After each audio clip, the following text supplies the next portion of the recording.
we started doing programming beyond sports. And I remember I was in the office late one night and the phone rang and this guy calls me, I'm from Iowa or something, and he said, is this Madison Square Garden Sports? And I said, yes. And he said, you know, you got these baseball games on. He said, you know, they're not being played in Madison Square Garden, are they? And I said, no, they're not. No, they're not. And because basketball was, you know, played in arenas, indoor arenas, but, and hockey was played in indoor arenas, but baseball didn't fit, you know, in an indoor arena. And so, you know, from that to moving on to having children's programming and having programming for women during the daytime primarily, it just didn't fit to call the network a sports network at that time. And so we were looking for a name, and actually there's a debate in our family of whether my brother or my husband actually came up with the name USA.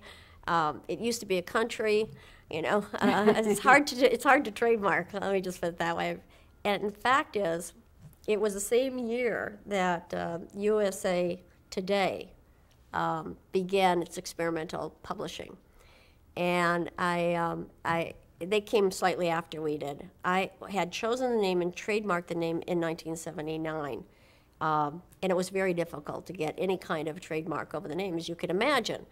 And we were about to announce it, and it was the 1980 Winter Olympics in Lake Placid. I don't know if you remember this, but it was Do You Believe in Miracles? It was the U.S. hockey team, the men's hockey team, that won the gold medal.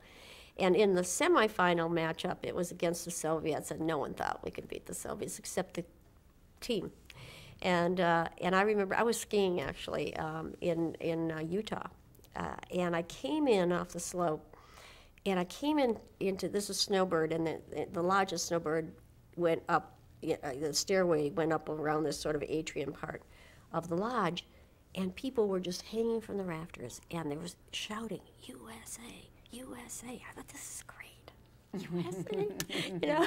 And every time I see that, Do You Believe in Miracles, it reminds me of how great I felt, you know, having that name, USA. I know it's a country, and I know it's everything else, but we just thought it made people think of ownership. That's mine, USA, that's mine. You know, that's kind of simple. We just thought people would think it was their network. So that's why we named it that. In the papers, it actually says UA Columbia Satellite Affiliates or something like that. I mean, we actually had a name behind it because in order to trademark it, we had to have a full name.